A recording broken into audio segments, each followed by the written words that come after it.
Hi అండి, welcome to శ్రీస్ little kitchen. ఈరోజు ఈ వీడియోలో మనం పెసరపప్పుతో ఒక నార్త్ ఇండియన్ స్నాక్ చూద్దామండి. అదే మసాలా మటరీ అంటే ఒక క్రంచీ పూరి లాగా అనమాట.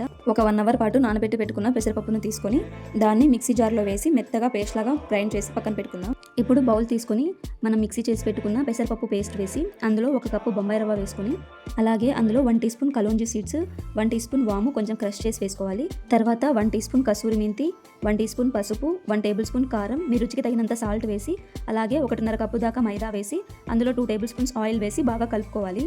మనం వాటర్ ఏం వేయకుండా పెసరపప్పులో ఉండే వాటర్తోనే బాగా గట్టిగా కలుపుకోవాలండి. కొంచెం ఏమన్నా పిండి లూజ్గా ఉన్నట్లయితే మనం ఇంకొంచెం మైదా పిండి వేసుకొని ఇలా చపాతీ పిండిలాగా మెత్తగా ఒత్తుకొని పక్కన పెట్టుకున్నాం. ఇప్పుడు ఒక బౌల్ తీసుకొని 3 టేబుల్ స్పూన్స్ మైదా వేసి అందులో 3 టేబుల్ స్పూన్స్ దాకా నెయ్యి వేసి ఇలా వీడియోలో చూపిస్తున్నట్లు ఈ కన్సిస్టెన్సీగా కలుపుకొని పక్కన పెట్టుకున్నాం. మనం ముందుగా చేసి పెట్టుకున్న పిండిలో నుంచి 1/4 పిండిని తీసుకొని ఇలా రోల్ లాగా చేసి ఒక చపాతీలాగా కొంచెం ఒక 1/2 ఇంచు మందాన ఒత్తుకొని దానిపైన మనం ప్రిపేర్ చేసుకున్న మైదా పిండి నెయ్యి మిశ్రమం ఉంది కదండి, దాన్ని అంతా బాగా అప్లై చేసి వీడియోలో చూపిస్తున్నట్టు రోల్ చేసుకోవాలి.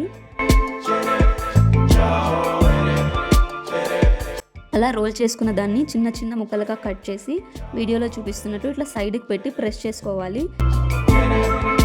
పిండి మొత్తాన్ని ఇలా చిన్న చిన్న పూరీలాగా చేసుకొని పక్కన పెట్టుకున్నాం. స్టవ్ మీద ప్యాన్ పెట్టి అందులో డీప్ ఫ్రై కోసం ఆయిల్ వేసుకోవాలి. ఆయిల్ మరీ వేడిగా కాకుండా మీడియంలో ఉన్నప్పుడే మనం రెడీ చేసి పెట్టుకున్న చిన్న చిన్న పూరీలని వేసి మీడియం ఫ్లేమ్ మీద క్రిస్పీగా గోల్డెన్ కలర్లోకి చేంజ్ అయ్యేంత వరకు ఫ్రై చేసుకొని పక్కకు తీసుకుందాం. ఇలా అన్నింటినీ మీడియం ఫ్లేమ్ మీద గోల్డెన్ కలర్ వచ్చేంత వరకు ఫ్రై చేసుకొని పక్కకు తీసుకుందాం. అంతేనండి, ఎంతో క్రంచీ అండ్ టేస్టీగా ఉండే మనం మూంగ్ దాల్ మసాలా మటరీ రెడీ అయిపోతుంది. ఈ రెసిపీ మీకు నచ్చినట్లయితే ఒకసారి ట్రై చేసి ఎలా వచ్చిందో నా కమెంట్ బాక్స్లో కమెంట్ చేయండి. మరిన్ని ఇలాంటి రెసిపీస్ కోసం నా ఛానల్ని లైక్ చేసి షేర్ చేసి సబ్స్క్రైబ్ చేసుకోండి. Thank you.